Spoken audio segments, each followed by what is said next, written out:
Hello and welcome to Podiatry Practice Mastery. I'm back here for this is interview number 2 with Dr. Richie. Thanks, Doug, for joining. My pleasure. Thank you. You're welcome. We talked last time about the kind of the Aerospring AFO and some of these other AFOs. Today we're going to get into something. It's not that exciting, but it's kind of a necessity for us in private practice. I want to talk a little bit about kind of the insurance behind getting AFOs covered.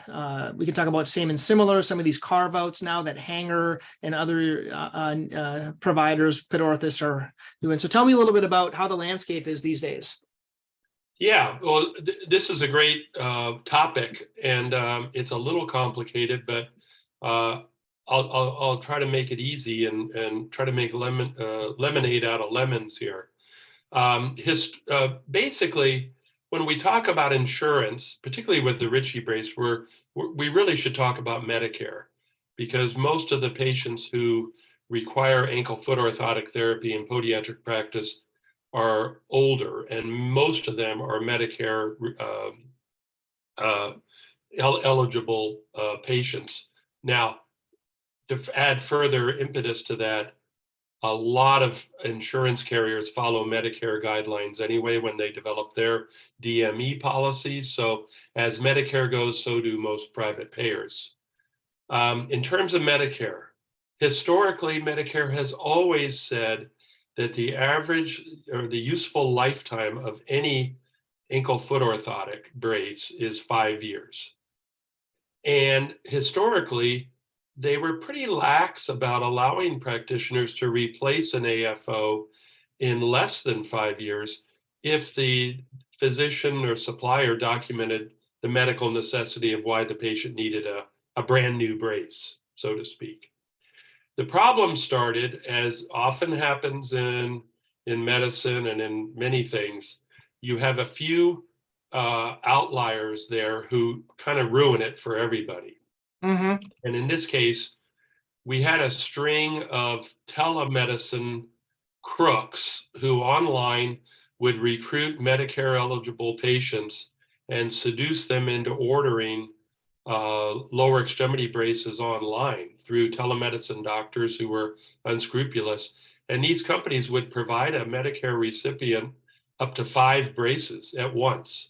These were usually prefabricated braces, and in most cases were spine braces or knee braces. And so suddenly Medicare was getting bilked out of millions of dollars for unnecessary braces prescribed through telehealth companies and sending 5 to 10 braces to one patient, totally unnecessary.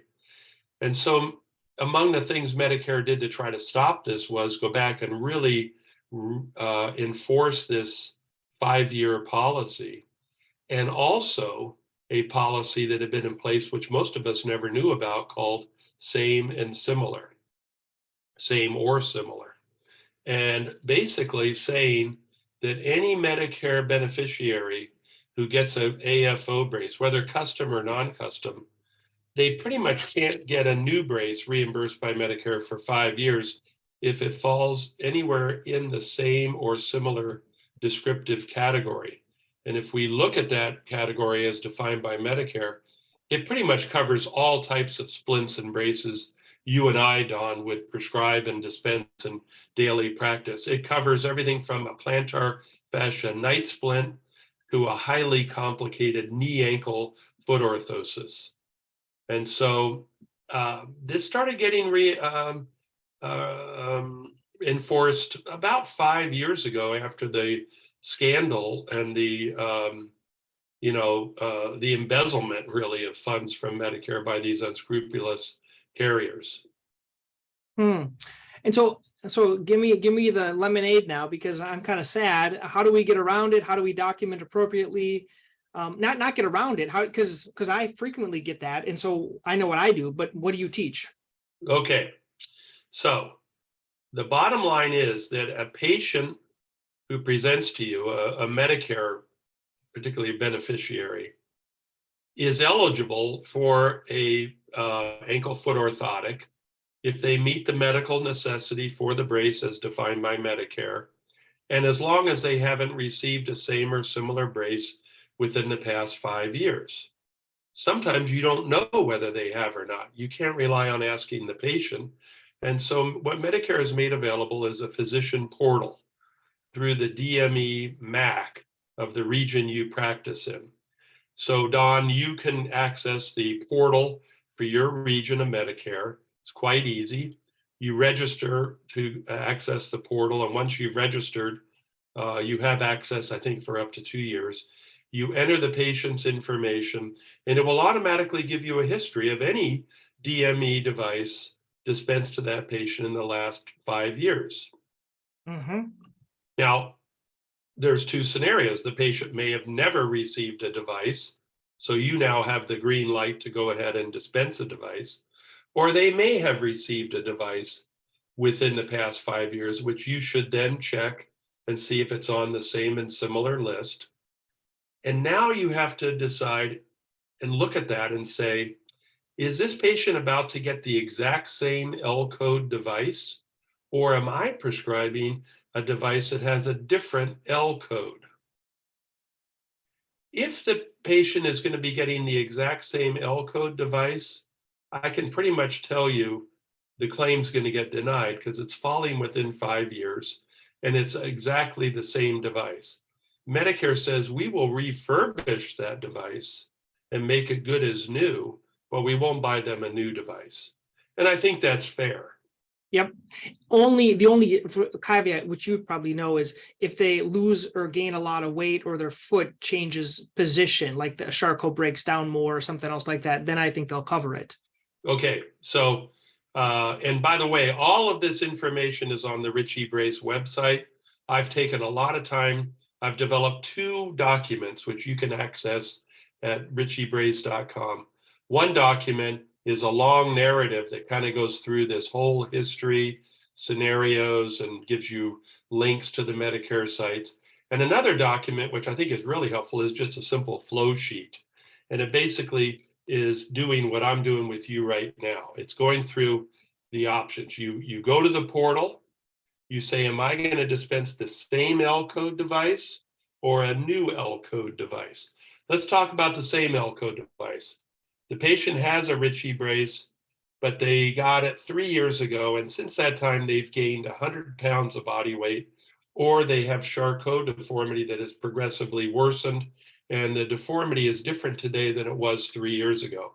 I feel medically justified in getting a new brace on this patient. The old brace, I don't care if I refurbish it, it's not going to fit anymore. Yep. You can proceed with that, but you have to be prepared to appeal the denial, because most likely billing that same L code within 5 years, the claim's going to get denied. If you can appeal under the medical necessity of a new brace, you know, the condition has changed, the anatomy has changed, you may get reimbursed, but we recommend you have the patient sign an ABN, Advanced Beneficiary Notice, put the patient on notice. They may not pay for this, and if they don't pay, I'm going to have to come after you for the money. And Yep. you're allowed to. And we do that, and it's kind of an uncomfortable conversation to have with patients.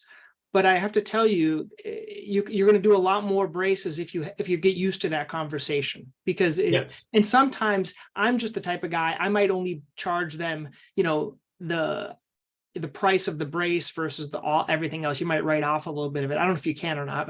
I just feel guilty sometimes charging them $1,200 when, I don't know. What are your thoughts on that? Well, if you do an ABN and Medicare denies the claim and you're stuck with it, you have the freedom to charge the patient whatever you want.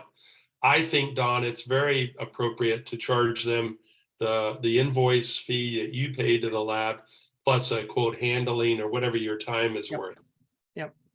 But let's accept the fact that this is not a great scenario for you or the patient. And I may suggest that you consider in this scenario prescribing a different L code device. Okay. So the patient has Charcot, the condition has worsened. You know that the current brace, even if you refurbish it, isn't going to fit anymore.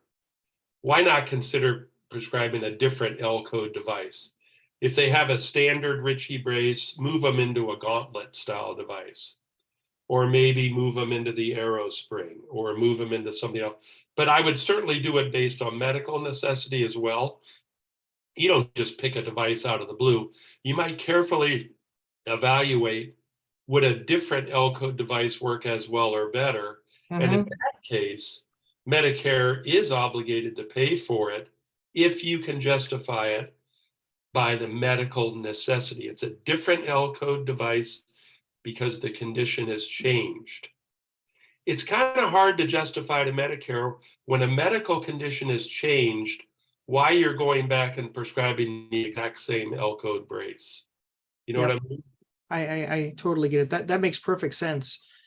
In just so that's the same type of L code. Let's talk now about, let's say you give them a cam boot, but that's in their same list of Richie braces. And how do you get over that? Yeah, so this is where the real travesty is. And this is so common, Don, in our clinical practice. You have a patient who presents with an acute, inflamed, hot, swollen ankle. Let's say it's an early Charcot. Of course, you're going to calm it down initially with a mobilization and a cam boot. You bill Medicare. Now the condition calms down. You're going to move them into a Richie brace. Guess what? Any Richie brace, any gauntlet, anything else is on that same or similar list as a cam boot. But you're now dispensing a different L code than a cam boot, and you have medical justification why this different L code brace is indicated in the long run compared to the cam boot. This is one you're going to go to the mat for. You're going to appeal it if it gets denied based on the medical necessity for this patient. And what I'm told by Medicare, because I've attended their webinars, they will cover it if you're able to justify it on the grounds of medical necessity. What's protecting you is you're prescribing a different L code than the cam boot. Yeah, and the rationale for it makes sense. People, you just have to, I think the listeners here, you have to be ready just to go to bat. You have to have your documentation in order. And I actually have some verbiage. I'm sure you give this in your template, but I say, patient was evaluated for, let's say, a Richie brace. It was deemed medically necessary due to their posterior tibial tendon dysfunction. And they previously had a cam boot for the right foot as well, but it's not usable because it was for a different condition. So like that's how kind of my terminology. I'm sure you have something. I'll put a link to your templates after. Well, the nice thing is, just to quickly clarify, if they got a cam boot for their right foot 2 years ago for an ankle sprain, and now they come in with a condition on the left foot, you're okay. Yep. Same and similar refers to the extremity. Mm-hmm. Although, who knows with Medicare, sometimes even that can get in a snafu. But the real problem is when we're dispensing these temporary immobilizing devices. Even a lace-up ankle brace, Don, if you dispense an L-coded air stirrup brace, to temporarily immobilize and decide later to put them in a Richie brace, I'm sorry, that's on the same and similar list. And so your notes have to clarify why the temporary support was used and now you're going to a long-term support, and be prepared to appeal it. But the track record we've heard is you will prevail as long as your notes are detailed and justify this. Yeah. We're gonna talk. I want to talk about two other things, unless you had something else to say about this topic. Can I go on? Yeah, Doug? you can go on, sure. I want to talk about, we're having an issue here in Massachusetts where they're doing some carve outs. So specifically Blue Cross, which is one of our big providers, we can no longer do AFOs for them. They have an agreement with a lab. They're a good lab. They're Hanger. And so I have to send over all my AFOs to them, not cam boots, but they want like the AFO type of work. Is that happening other places? There's no workaround, but you want to comment to that? Yes, actually, this has been going on for years. Fortunately, Richie Brace has a very good relationship with Hanger. We are one of the authorized AFO braces. We have 5 distributors who are authorized vendors to Hanger. Hanger clinicians can order the Richie Brace very easily from one of the 5 distributors. The problem comes, the stories we hear is when you, Don Pelto, read a prescription for a Richie Brace. send your patient to hanger, and the patient comes back to you with a brace that is not a Richie brace. Yeah, or And they just change it without asking me sometimes. and they're not allowed. I'm going to go flat out tell you, they are not allowed to change that prescription. If you prescribe a Richie brace by name, by brand, that clinician at hanger is not allowed to substitute a different brace, even though they're telling the patient this is, quote, just like a Richie brace. It's literally against the law for them to change it. To be sure, you should tell your patient, I want you to get a Richie brace and only a Richie brace, and you can write that on the prescription, dispense as written, Yeah. just like you do a pharmaceutical product, dispense as written. And the practitioner has no excuse other than following your exact prescription. Well, I find with the Richie brace, they'll come out with a Richie, but I find they're not used to doing arrow springs yet. And so that, I don't know if that's a Richie, but anyway, I do it and they don't get one. They might get a leaf spring AFO, but without the orthotic component of it. Well, I think if you write it down specifically by brand, and again, add dispense as written. That's good. And you can even say, call me with any questions. They're going to follow it. Yeah. They have to. Go ahead. Yeah. The whole problem with that, though, is they get the revenue versus we're getting the revenue. Well, this is a problem. That's kind of a whole other topic, but so it's pushing me to do more of an orthotic, a very deep heel cupped, high medial lateral, for posterior tibial tendon, trying that first versus going right into the AFO. That's how it does push you to perhaps do things you don't normally want to do for that patient, just based, and often your patients complain, don't they? They say, why do I have to go out to this strange clinic? I like you, Dr. Pelto. I want you to do this. And sometimes I think we're going to get into almost a concierge model where we're going to say, well, you can go out or you can pay me $1,200 or $800 and I'll do the brace for you anyway, just cash pay. Correct. And because orthotics for us are $600, so why not? It's certainly viable, maybe $1,000 for a brace. Well, there are patients who are willing to do that, and God bless them. So that is an option for you. As we're kind of finishing up here, Doug, let's talk a little bit about, we haven't ever addressed this, and I want to hear you, because you've been probably doing and dispensing and explaining to patients your own braces for years. Give us some tips from wording suggestions for AFOs for our patients, but also when in the continuum of care we can start doing AFOs. Like, is it first visit? Do you have to try other stuff? What does your experience tell you? Well, I think it's like with anything we do, it's gaining the confidence of the patient that you're going to do what's right for them. And, it's all about the education of the diagnosis, the treatment options. It was always tricky for me because I was prescribing a brace that had my name on it. So it was even a little more tricky. And I would, tongue in cheek say, if you want to learn more about the brace, there's a really good website, which I think is an excellent. And I would write down the website, and half the patients wouldn't even notice that it was actually my name. And they would go look at the website and come back and say, that looked really cool. I would encourage them to look at the patient videos, the pictures of the brace. And even then, some of them didn't figure out that was my name on there, but that was fine. I would disclose it to them anyway, because I had to. But the bottom line is, I think our website's an excellent educational tool, just as everything else we do when we try to teach patients why we're selecting a certain treatment option. I'll be honest with you, at least in my clinical practice, over 50% of the time, the patient wouldn't need or even request to even know what the brace looked like. I would tell them I'm going to make them a brace. It has a very good track record for success. It's going to fit in their shoes comfortably. And they would go along with it just because this is what I'm recommending. Mm-hmm. If they really wanted to know, of course, I would show them what the brace looked like or refer them to the website and let them research it further. Mm-hmm, mm-hmm.